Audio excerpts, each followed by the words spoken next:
और बड़ी खबर से शुरुआत करते हैं। बेंगलुरु कैफे ब्लास्ट को लेकर के जांच जारी है। सीसीटीवी सामने आया है, इसमें एक संदिग्ध भी कैद हुआ है। लेकिन इसी बीच बड़ी खबर है कि कर्नाटक के मुख्यमंत्री सिद्धारमैया रामेश्वर कैफे पहुंचे, घटनास्थल का वो जायजा ले रहे हैं। और ये वो फुटेज है जो आप स्क्रीन पर देख रहे हैं, जो संदिग्ध पकड़ा गया है, जिसकी फुटेज सामने आई है, इसकी धरपकड़ जारी है।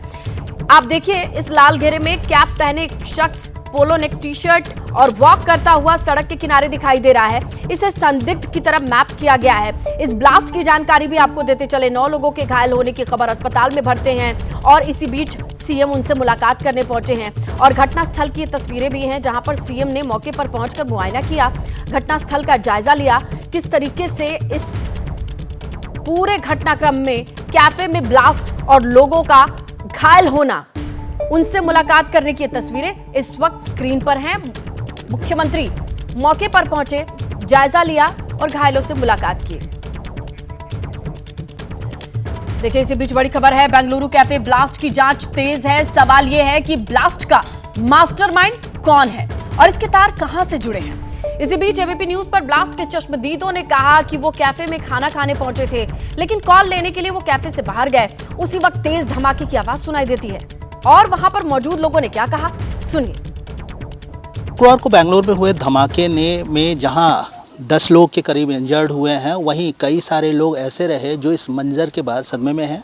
कुछ लोग इसको मानते हैं कि बेंगलुरु की रफ्तार को रोकने की कोशिश थी, वहीं कुछ लोग इसे मानते हैं कि कैसे बेंगलुरु ने साथ मिलकर इस जो धमाके के बाद लोगों की मदद की। हमारे साथ अलंकृत हैं। अलंकृत पिछले 1 साल से बेंगलुरु में रहते हैं, सॉफ्टवेयर इंजीनियर हैं। अलंकृत, आप कितने बजे पहुंचे थे वहाँ?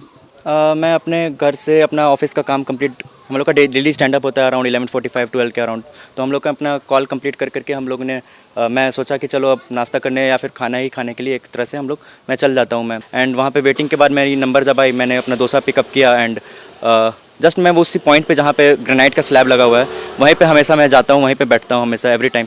तो मैं देखा कि वहाँ पे बहुत जगह है, काइंड ऑफ जगह है, मैं बैठ सकता हूँ। बट मैं वहाँ पे जा ही रहा था, मम्मी का कॉल आ गया बस कि कहाँ पे हो, क्या कर रहे हो एंड ऑल दैट। तो मैं सोचा कि चलो मम्मी से ही बात कर लेते। मम्मी से मैं बात करते करते बस जहाज बाहर ही जा ही रहा था, बस कि वहाँ पे पीछे से बहुत ज़ोर से आवाज़ आया, लिटरली बहुत ज़ोर से आवाज़ आया और बहुत सारे लोग एकदम भागने लगे। स्मोक का क्लाउड हो गया था पूरे किचन एरिया में। तो इनिशियली हम लोग को लग रहा था कि सिलेंडर फटा होगा। मैंने देखा बहुत सारे लोग लिटरली बहुत सारे लोग थे वहाँ पे जो एकदम बुरी तरह से इंजर्ड टाइप के थे। एंड 2 लेडी थी 80s में होंगी, उनके हैंड से पूरे ब्लड आ रहे थे। उनका एक अंकल थे अराउंड 65 के अराउंड होंगे एंड उनका पूरे हेड से ब्लड आ रहा था, उनके हाथ पूरा एकदम जल इम्पैक्टेड था। एक लेडी थी, उनका पूरा बैक पे पूरा वो बर्न के मार्क्स थे, पूरा बर्न हो चुका था। उनका पूरे कपड़े पूरे रिप्ड ऑफ पूरा एकदम ऐसे थे। रामेश्वरम के कैफ़े का एक एम्प्लॉय था, उसका कान से पूरा ब्लड आ रहा था। एक बंदे को लोग कैरी करके लेके जा रहे थे। एक वुमेन जो सबसे ज़्यादा इंजर्ड थी, उनका पूरा लेग पूरा बर्न था, उनका पूरा बैक बुरी तरह से बर्न था, उनका हेयर्स पूरा बर्न था। तो ऐसी सिचुएशन थे। बहुत सारे लोगों को मैंने देखा है, बहुत मिजरेबल। पुलिस कितनी देर में पहुंची वहाँ पे? Max 5 minutes. तुरंत लोगों ने एम्बुलेंस को कॉल किया, फायर ब्रिगेड को कॉल किया। फिर 5-10 मिनट्स में सारे पुलिस, एम्बुलेंस, फायर ब्रिगेड सब कुछ आ गए थे वहाँ पे तुरंत। तो सिचुएशन फिर सही था। तो अलंकृत थे, जो लकीली उनकी मॉम ने कॉल किया तो वो बाहर गए और बाद मंजर कैसे बदला। लेकिन फिलहाल हम रुक करते हैं आशीष का, हमारे सहयोगी बेंगलुरु में ही हैं और उनसे जानने की कोशिश करते हैं। आशीष, अलंकृत की तरह सब लोग लकी नहीं है कि एन मोमेंट पे माँ की कॉल की वजह से वो बाहर गए। जो घायल हैं उनकी स्थिति क्या है वो बताइए और जांच कहाँ तक पहुंची? जी देखिए, अभी हम इस हॉस्पिटल के बाहर हैं। ये ब्लास्ट जो स्पॉट है उससे कुछ 100 मीटर की दूरी पर है। ब्रुकफील्ड हॉस्पिटल है, एक प्राइवेट हॉस्पिटल। यहाँ पर इंजर्ड्स को लाकर रखा गया है और यहीं पर उन सारे इंजर्ड्स की चिकित्सा की जा रही है। अभी मुख्यमंत्री सिद्धारमैया वो भी इस हॉस्पिटल में आकर इंजर्ड्स के हालचाल पूछ कर गए हैं।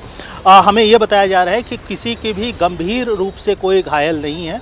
सबको ज़्यादा से ज़्यादा जलने की शिकायत है, बर्न इंजरीज़ है। एक जो महिला है उनको 40% बर्न इंजरीज़ है। इंजरीज़ की बात करें तो शार्पनल्स की इंजरीज़ हैं। किसी के शरीर के अंदर जो आउटसाइड पार्टिकल है वो नहीं पाए गए हैं, लेकिन हाँ स्प्लिंटर्स के इंजरीज़ मिले हैं, बर्न्स के इंजरीज़ हैं, केमिकल बर्न्स के इंजरीज़ हैं। तो ज़ाहिर तौर पे जो ब्लास्ट की कॉम्पोजिशन में फास्फोरस, पोटेशियम, चारकोल, इस तरीके के सब्सटेंस का उपयोग होने का अंदेशा लग रहा है। अमोनियम नाइट्रेट का होने का अंदेशा लग रहा है। जैसा अलंकृत भी हमारे इस बातचीत में बता रहे थे, काफ़ी तेज स्मोक हुआ था, धुआं उठा था और एक अलग तरीके की बदबू आई थी। तो उसको लेकर भी माना जा रहा है कि कुछ ऐसे केमिकल सब्सटेंसेस आईडी बनाने में यूज हुए, बिल्कुल जिसकी आशीष, वजह से देखिए जलने की ज्यादा संभावना पैदा इंजर्ड हुई। हैं फिजिकली, वो रिकवरी हो जाएगी, लेकिन उनकी साइकी पे लंबा असर रहेगा, क्योंकि सिलिकॉन वैली इतने सारे लोग काम करते हैं और रोजगार के लिए जाते हैं, और ऐसी ब्लास्ट की खबरों से भीतर डर बैठता है उनके परिवार वाले जो उनसे दूर रह रहे हैं उनके लिए भी। आशीष, आप नजर बना के रखिएगा। फिलहाल जो जानकारी आपने दी, आज दिल्ली में केंद्रीय गृह मंत्री अमित शाह और उन्होंने त्रिपुरा सरकार स्वदेशी प्रगतिशील क्षेत्रीय गठबंधन के बीच समझौता हुआ, ये जानकारी मिल रही है। त्रिपक्षीय समझौता है और इस पर गृह मंत्री ने हस्ताक्षर किए हैं और ये कहा है कि आज त्रिपुरा के लिए ऐतिहासिक दिन है। आज इस समझौते के साथ हमने इतिहास का सम्मान किया है, गलतियों को सुधारा है। आज त्रिपुरा के इतिहास के लिए एक ऐतिहासिक दिन है। आज इस समझौते से हमने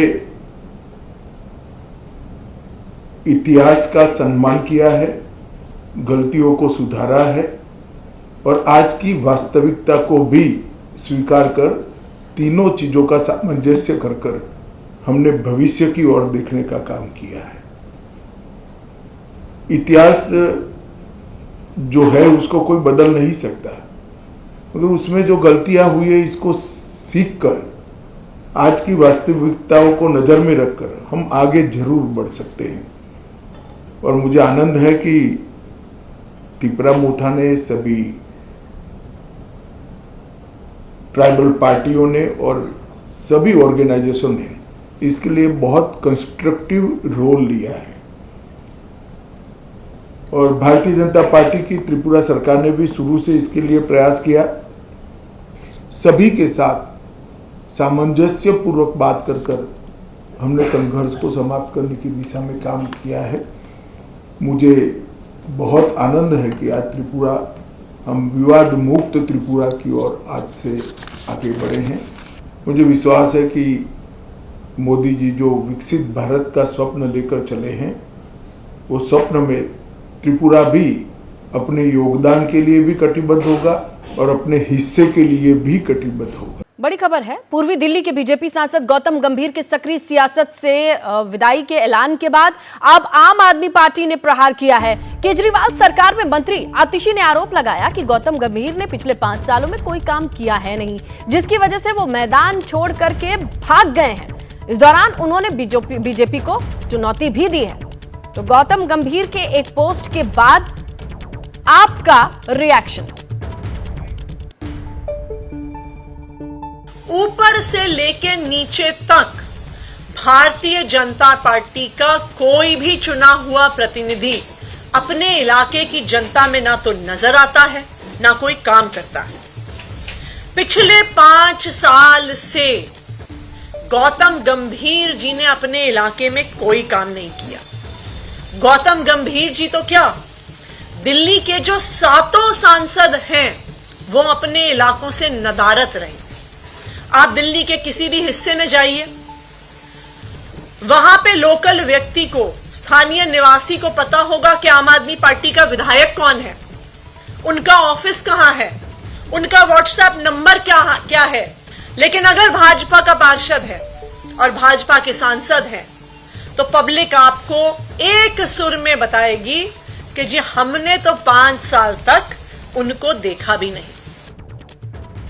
पूर्व क्रिकेटर और पूर्वी दिल्ली से बीजेपी सांसद गौतम गंभीर ने सक्रिय राजनीति से संन्यास लेने के संकेत दिए हैं। उन्होंने इस बात की जानकारी सोशल मीडिया पर एक पोस्ट के जरिए शेयर की है। गौतम गंभीर ने सोशल मीडिया पोस्ट में एक्स पर लिखा, मैंने माननीय पार्टी अध्यक्ष जेपी नड्डा जी से अनुरोध किया है, मुझे मेरे राजनीतिक कर्तव्यों से मुक्त करें ताकि मैं आगामी क्रिकेट प्रतिबद्धताओं पर ध्यान केंद्रित कर सकूं।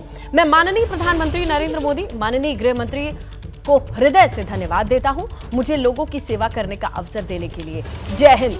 तो एक्स पर ये गौतम गंभीर का पोस्ट, जहां पर अब सुगबुगाहट बड़ी तेज है बीजेपी की पहली लिस्ट को लेकर के, लेकिन इसी बीच ये पोस्ट गौतम गंभीर का।